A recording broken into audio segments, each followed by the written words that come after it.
Once upon a time, in a humble village, lived a poor shoemaker who, day after day, worked tirelessly repairing old shoes and fashioning new ones. Yet, no matter how hard he tried, work was so scarce and money so meager that he and his wife often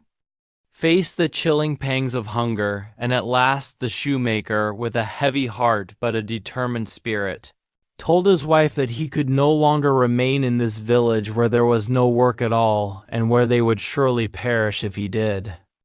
not seek his fortune elsewhere. So he resolved to leave for the big city, believing that in its bustling streets he might find more customers, eager for his craft and so perhaps earn enough to support himself and his beloved spouse. And with that he set out, walking until the village gave way to the teeming avenues of the city, where he called out loudly at every turn, "Get new shoes made. Get your old shoes made as good as new," or simply have them shine like new ones.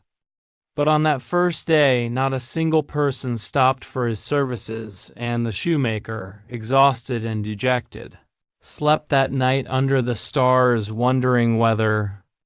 his choice had been folly or fortune, only to rise renewed at dawn with fresh resolve and continue roaming the thoroughfares, calling out again to passers-by, who at last began to take notice of his earnest plea. And before long a woman called from her doorway asking him to repair an old pair of shoes, which he did with great care, earning 1 copper coin for his work. And encouraged by this small success, he mended more shoes for others, pocketing each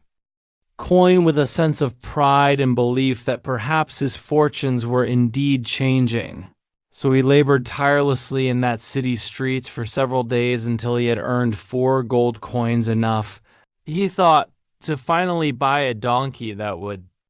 help him carry his wares and speed his journey home to his wife. So with 2 of those gold coins he purchased a sturdy donkey and loaded upon it all his tools and hard-earned coins, setting off with hope swelling in his heart as he made his way back toward the village through lonely woodlands. But in that forest a band of thieves lurked, and when the shoemaker reached a clearing he saw them and froze in terror, knowing that if they discovered his gold he would be robbed of every penny and left destitute once more. And so he conceived a clever plan. He tied 1 gold coin to the donkey's neck and walked ahead as if unaware, hoping to distract the robbers with curiosity rather than greed. And soon enough the thieves emerged from behind the trees and seized him with wild shouts of "Your money! Hand it over!"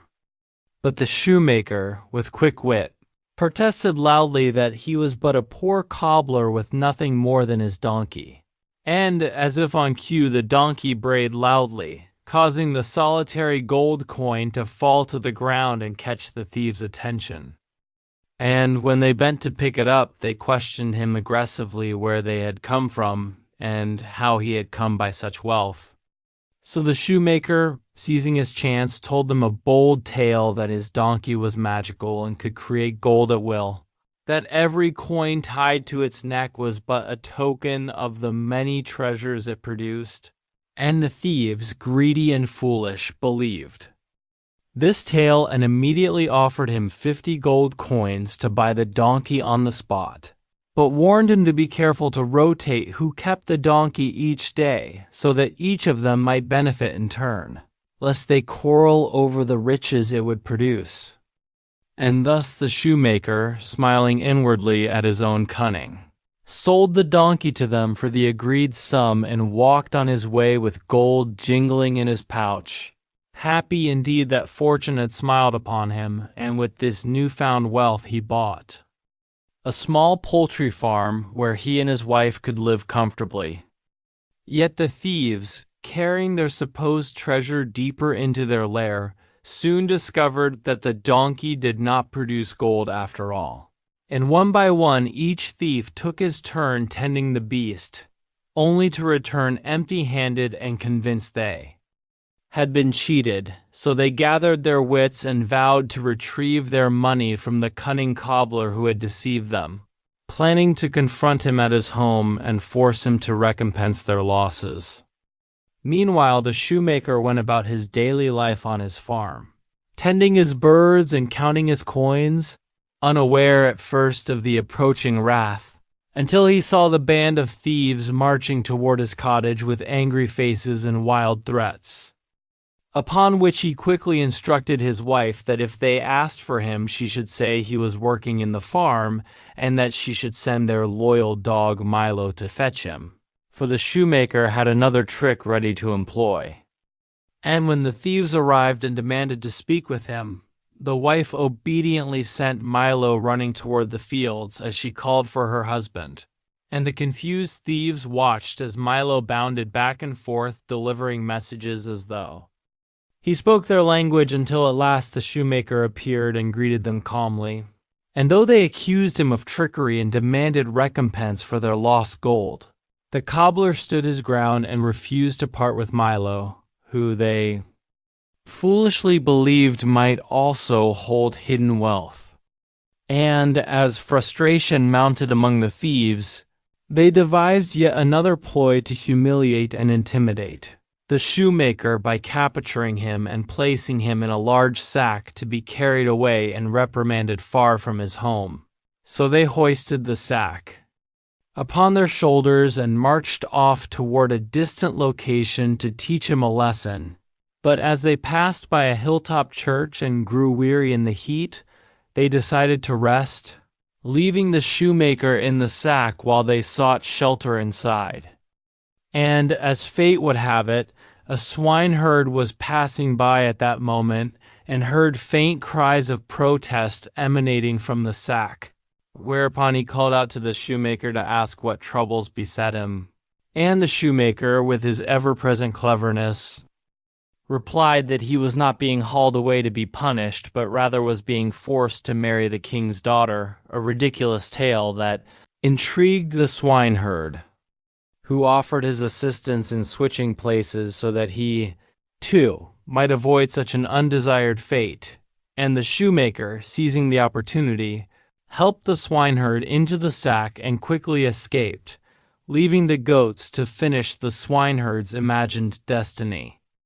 And when the thieves emerged from their brief respite and retrieved what they thought was the shoemaker in the sack, they trudged onward to their chosen place of punishment, only to be frustrated again when the swineherd's cries and protests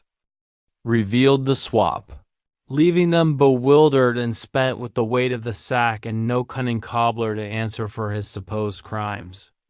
But yet the thieves, slow to learn but eager for gold, soon encountered the now liberated shoemaker once more upon the road. And this time they concocted an elaborate scheme involving a magical treasure buried beneath the mud, claiming it required that each man be locked in the sack to safely uncover the hidden riches. And the shoemaker played along with their foolishness until, as they all squeezed into the sack with bated breath and eager anticipation, he seized his chance to trick them once and for all, locking them in tight and leaving them wallowing amidst mud and disgrace. As he walked briskly back to his cottage where his wife awaited him with open arms. And thus, by his wit, perseverance, and clever use of deception, the shoemaker not only saved himself from poverty but also from the greed and malice of the thieves. And he and his wife lived out their days in comfort and peace on their small farm, ever mindful of the lessons learned from his journeys through city streets and forest paths, that ingenuity paired with courage could turn even the direst circumstances into opportunities for triumph and joy.